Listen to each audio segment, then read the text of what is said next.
जय हिंद साथियों, मैं पारस कुमार आप सभी का एक बार पुनः स्वागत करता हूं पारस फ्री एजुकेशन में।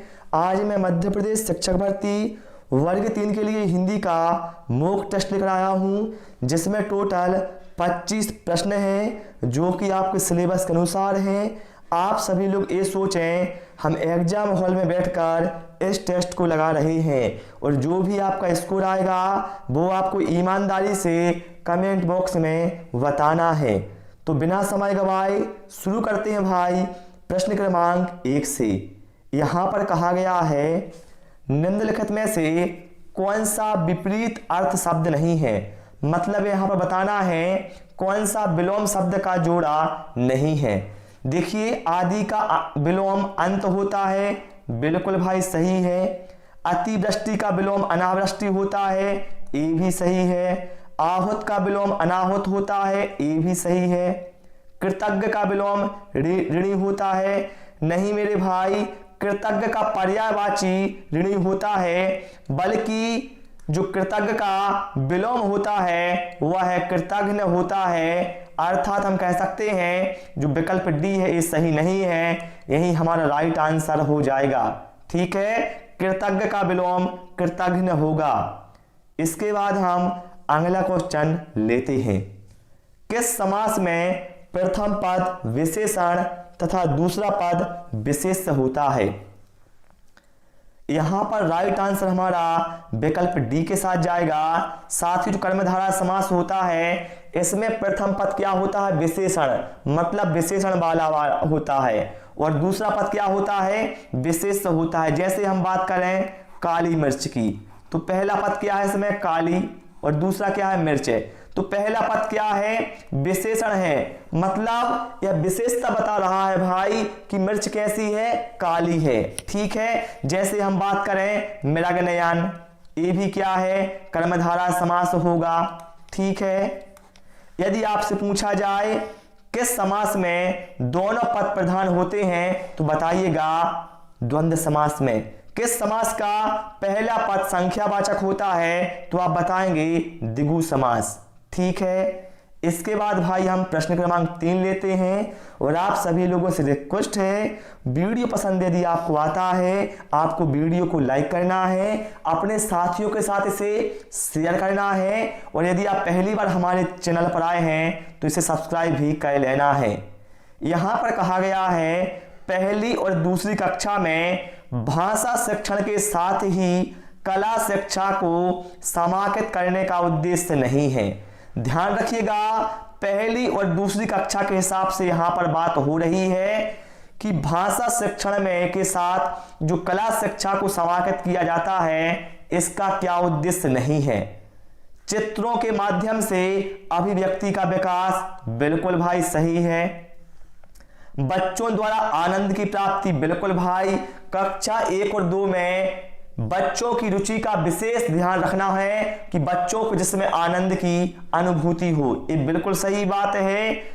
विकल्प डी में है बच्चों की रचनात्मकता का विकास, ये भी सही है। विकल्प सी में कहा गया है बच्चों के लेखन में परिपक्वता लाना, तो भैया बच्चों के लेखन में परिपक्वता लाना यह एक दीर्घकालिक प्रक्रिया है, ये उद्देश्य नहीं है कक्षा 1 और 2 में कला शिक्षा को समाहित करने का, यही हमारा राइट आंसर हो जाएगा। यह जो क्वेश्चन है भाई सीटेट में भाई 2 से 3 बार पूछा गया था। ठीक है, अगला क्वेश्चन है आटे दाल का भाव मालूम होना इस मुहावरे का क्या आशय है। आटे दाल का भाव मालूम होना, तो भैया इसका अर्थ है सांसारिक कष्टों का अनुभव होना। विकल्प सी हमारा यहाँ पर क्या है, राइट आंसर होगा। ठीक है, चलिए भाई इसके बाद हम अगला क्वेश्चन लेते हैं।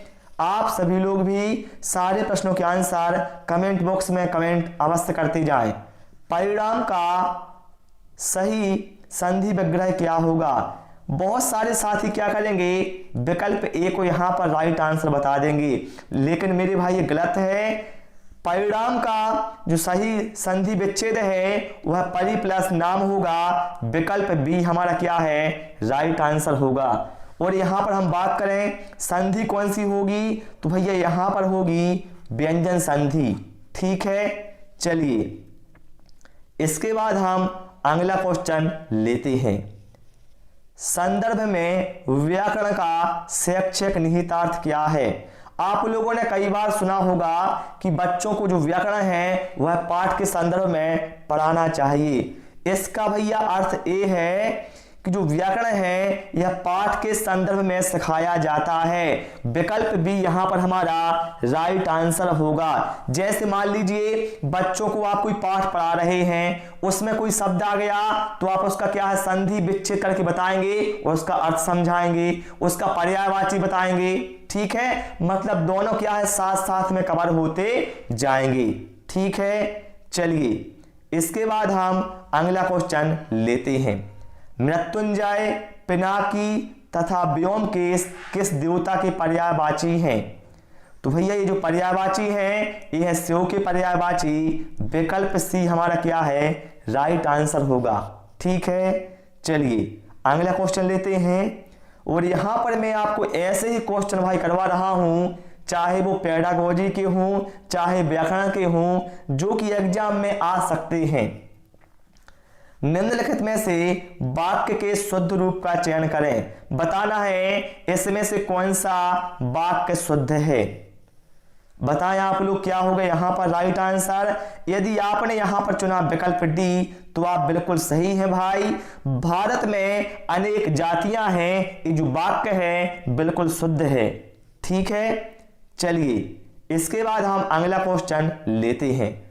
पढ़कर समझना इस कुशलता का विकास करने में सबसे कम महत्वपूर्ण है। यहां पर ये नहीं कहा गया महत्वपूर्ण नहीं है, सबसे कम महत्वपूर्ण है।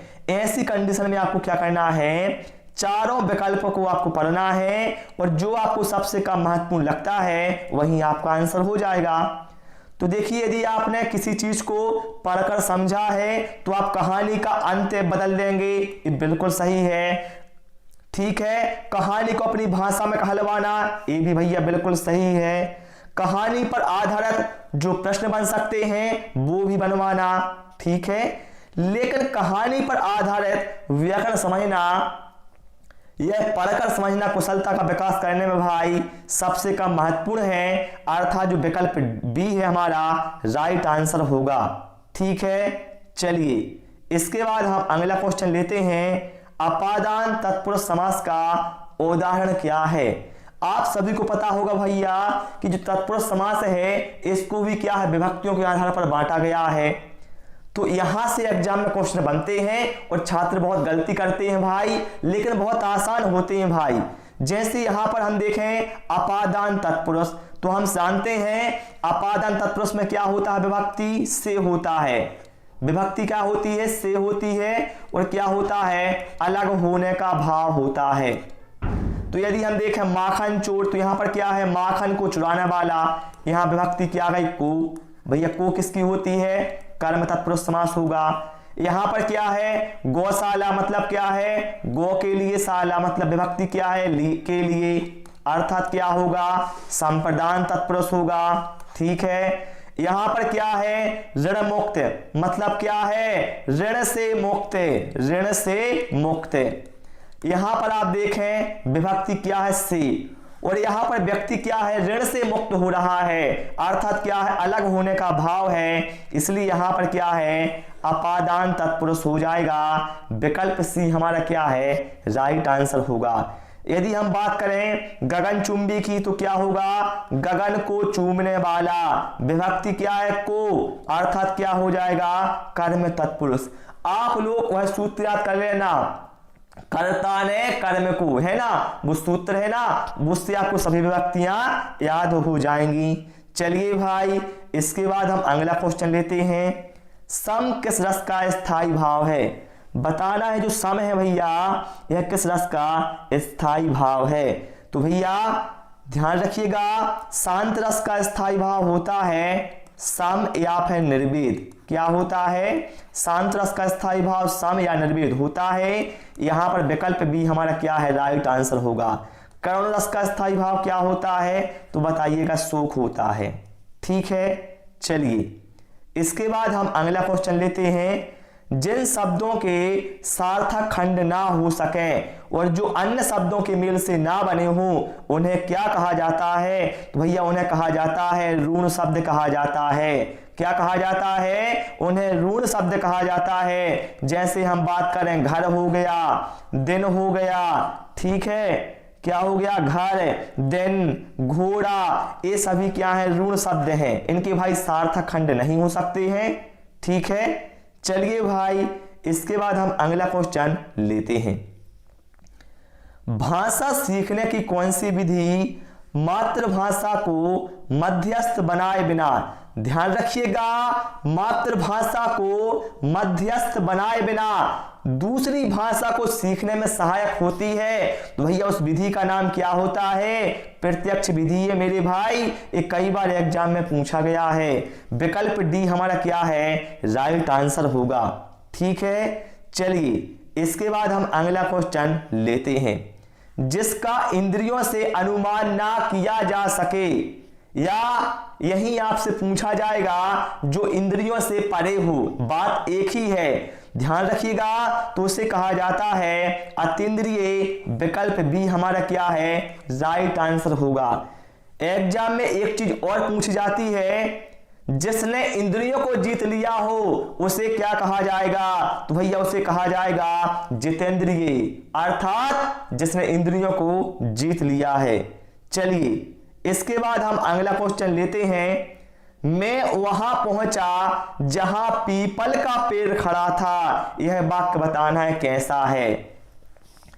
तो मेरे भाई आप लोग एक बात ध्यान रखिएगा, जिन वाक्यों में क्या होगा? एक प्रधान या एक मुख्य वाक्य होगा और अन्य क्या है? उस पर आश्रित उपवाक्य होगा।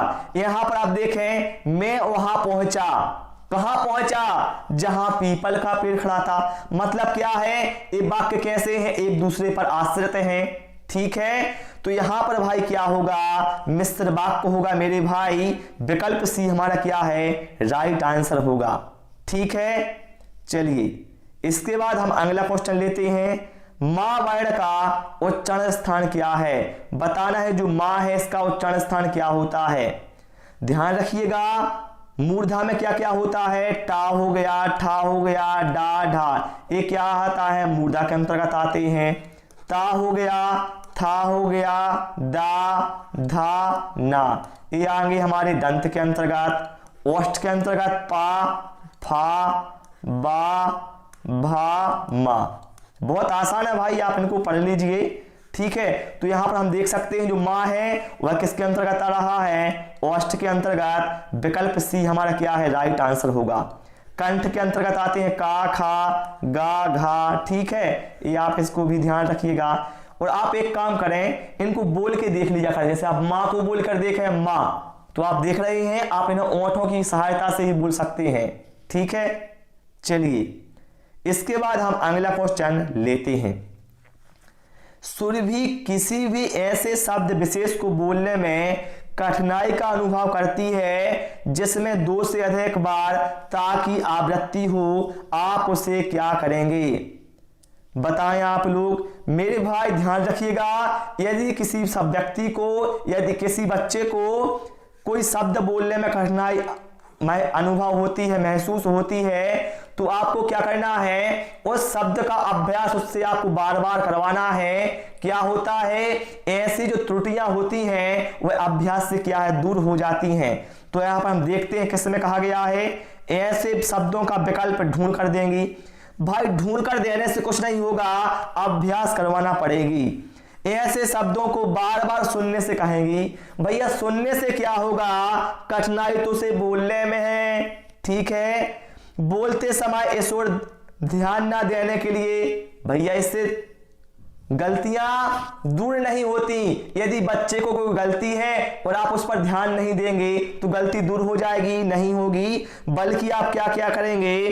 ता वाले शब्दों का बार बार उच्चारण अभ्यास करवाएंगी। विकल्प डी यहां पर हमारा क्या है? राइट आंसर होगा।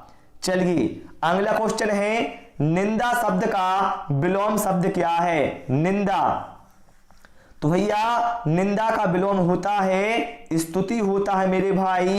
विकल्प सी यहां पर हमारा क्या है, राइट आंसर हो जाएगा। क्या होगा, विकल्प सी हमारा क्या है, राइट आंसर होगा। यदि आपसे पूछा जाए प्रस्तुति का विलोम क्या होता है तो आप बताइएगा आप प्रस्तुति होता है। दूषण का विलोम क्या होता है तो आप बताएंगे भूषण होता है। तुष्टि का विलोम क्या होता है आप बताएंगे आतुष्टि होता है। हिंदी भैया बहुत आसान है, थोड़ा सा आप लॉजिक लगाएं, दिमाग लगाएं तो बहुत आसान लगेगी, है ना। किताबी भाषा के पीछे भी मत भागा करो ज्यादा, है ना। निम्नलिखित में से व्यंजन संधि का बताना है, उदाहरण कौन सा है। व्यंजन संधि तो भैया विकल्प डी में यहां पर हमारा राइट आंसर हो जाएगा। देखिए सद्भावना का संधि विच्छेद भी आप यहां पर देख लीजिए, सत प्लस भावना होगा और संधि होगी व्यंजन संधि। और बात करें यहां पर हम यशोगान का संधि विच्छेद क्या होगा, इसको भी देख ही लीजिए भाई, साथ साथ आपका कवर हो जाए। तो इसका होगा यशः प्लस गान, ठीक है। और संधि क्या होगी, व्यंजन संधि होगी। जैसे यहां पर लिखा है दुष्चरित्र तो इसका विच्छेद क्या होगा, दु प्लस चरित्र होगा। भैया व्यंजन संधि वाले शब्द अलग ही आपको दिखाई देते हैं जब आपको बोलते हैं। जैसे नमस्कार है ना, विसर्ग का उच्चारण आ रहा, मतलब क्या है, नमः प्लस क्या होगा, नमः प्लस कार होगा। संधि कौन सी होगी, तीनों में विसर्ग संधि होगी, ठीक है।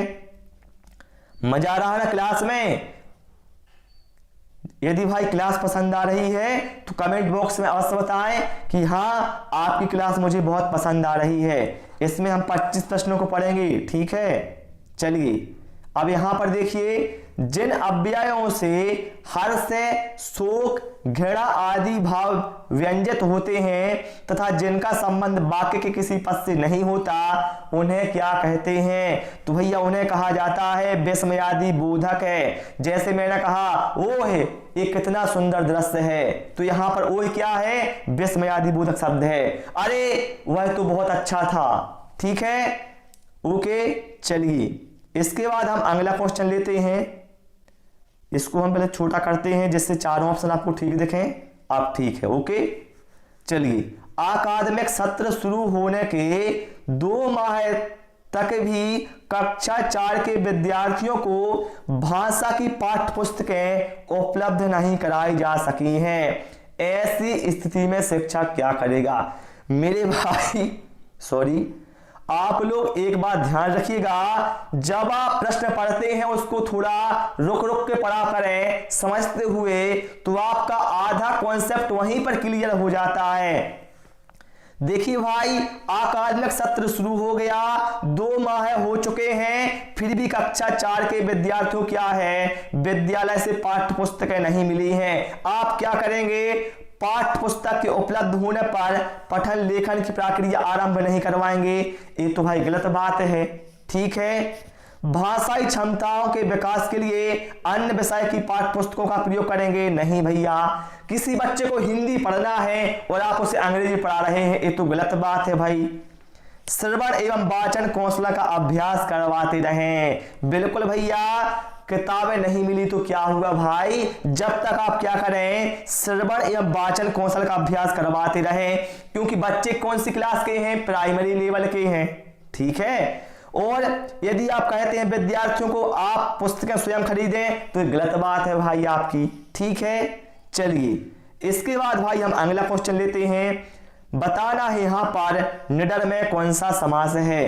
तो भाई आप लोग एक चीज ध्यान रखिएगा, जो अव्ययी भाव समास होता है इसमें प्रथम पद क्या होता है, अव्यय होता है। जैसे यहां पर क्या है, नी क्या है, नी भाई एक अव्यय ही तो है, नी प्लस डर है ना, तो यहां पर क्या है, अव्ययी भाव समास हो जाएगा। बहुत आसान था ये तो, है ना।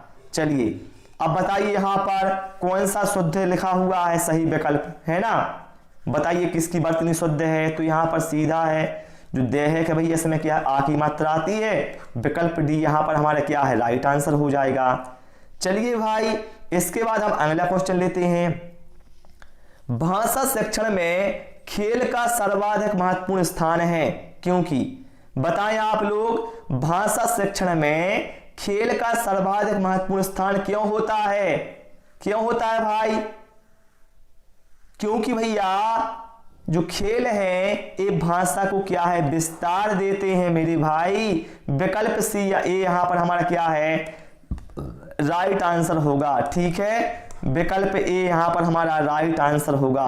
देखिए यहां पर विकल्प डी में क्या है, खेल में शारीरिक विकास होता है, बिल्कुल होता है भैया, लेकिन यहां पर क्या है, भाषा शिक्षण के संदर्भ में बात हो रही है, इसलिए विकल्प ए यहां पर हमारा राइट आंसर होगा। चलिए अगला क्वेश्चन है, निम्नलिखित में से कौन सा बादल का पर्यायवाची नहीं है? तो देखिए जलद, बारिद, जीमूत, ये तो क्या है, बादल के पर्यायवाची है। लेकिन भाई जो बारिद है ये भैया कमल का पर्यायवाची होता है मेरे भाई, ना कि बादल का। तो विकल्प बी यहां पर हमारा क्या है, राइट आंसर हो जाएगा। तो प्यारे साथियों आज इस क्लास में इतना ही। आपको क्लास पसंद आई हो वीडियो को लाइक करें, शेयर करें। Thanks for watching this video.